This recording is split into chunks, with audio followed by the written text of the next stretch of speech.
you're my boss, and we have seen good and bad shoots. And to me, that's good and bad for training. If you see it, Yeah. you know it. If you say it, you know it. If you do it, you know it. You see what I'm saying? So Yeah. I believe in learning from other people's mistake. I don't think you have to do the same mistake to learn. I think you should learn. And I believe in training. I believe in training. I believe in classroom. Then I believe FTO, practical, and if something like that. I believe in classroom, and I think we can go Absolutely. over situations, for de-escalation, stuff like that, because that's what I do. All right, I do my best to Mhm. do it online, but in person, I'm like, and then John, I show you how bad I fucked up. Okay, I take Yeah. myself breaking into somebody's house and taking their dog. Okay, don't I tell everybody, don't do that. Okay, do not do that. Okay, and then my Right. chief of police said, yeah, no. Okay, he's like, love you, Hearst, but you about to get these days off. Okay, the thing is, Yeah. you learn from your mistakes or you learn from other people's mistakes. And I think it should be a reset button. Everybody should take their time. But I love how you opened it up. The community will dictate how you need to police. And I like how you said DC is different for Columbia. And a lot of people don't think that. Now, don't get me wrong. We're going to get about 8 minutes left. Are there any types of rules or regulations should be nationwide across the board?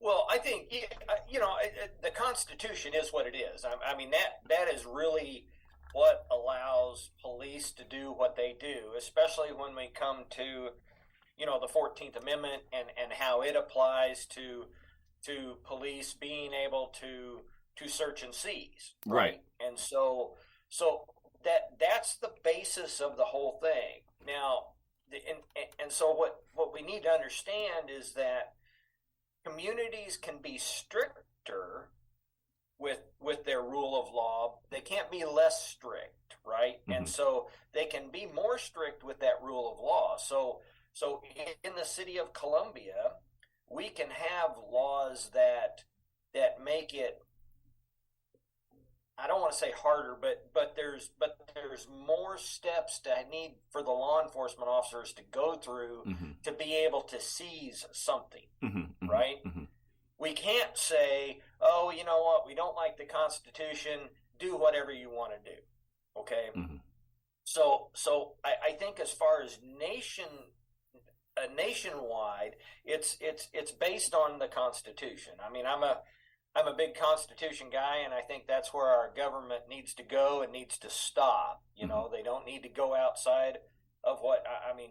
There were some pretty smart people and some pretty selfless people that wrote that Constitution a whole lot of years ago, right? Right. And so I mean, most of them died poor, Mm-hmm. and so let's take a look at what those things are. Now, look, if as a nation we want to change up the Constitution, then we change up the Constitution and make it different. But I think that's where everything starts. I think that's the baseline, Well, it and goes then it goes back to what you said before, and I tell people, so you have a federal law, you have a state, you have a county, you have a town. You can build upon it and make it more stringent, right? But you yep, can't go, you know what I'm saying?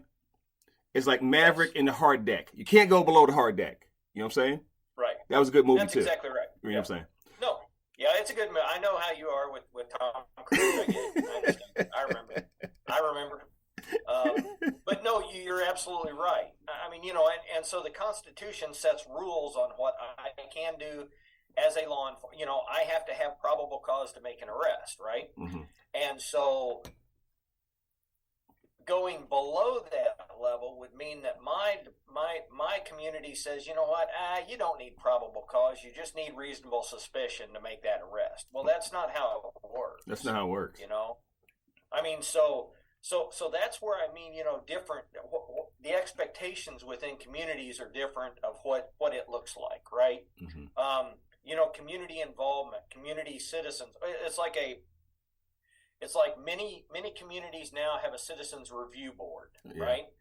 And those citizens review any alleged law enforcement mishandling or use of force or not following local whatever, right? Right. And so those citizens review boards, if you start looking at those throughout the country, they have vast differences in how much power they have. Some are basically just an advisory type of board. They look at something and they say, well, yeah, this is that they violated it, and here's what we think, right? Mm-hmm. Others actually have the power to say, you know what? No, there was a violation of policy, or there was a violation of law, and this officer is suspended for 3 days, 6 days, 10 days, whatever. Right, so right. They have that much power. But that power is all dictated by the local community. Right. And so, again, it goes back to the expectations. That's why you have community service units and different things in different places. They aren't as important in some communities as they are in others, but that goes back to those community expectations. Hey, I appreciate that and the explanation on that. And guys, again, this is episode 59. Don't fuck up the crime scene with John Worden, director of LETI. I really appreciate your time coming on. This is good. We got to do this again. But next time I'll give you a topic. And we'll just deep dive. Really we appreciate deep dive tuning in. And we'll talk. Because me and you talk. I always have and fun. we have a good conversation. Stories You know what I'm saying? stuff. So again, tune in. All right, brother. I want to let you get back to work and everything. I appreciate it. And Don't F with the give me crime 1 scene. second. Call And back we if you guys are later. gone.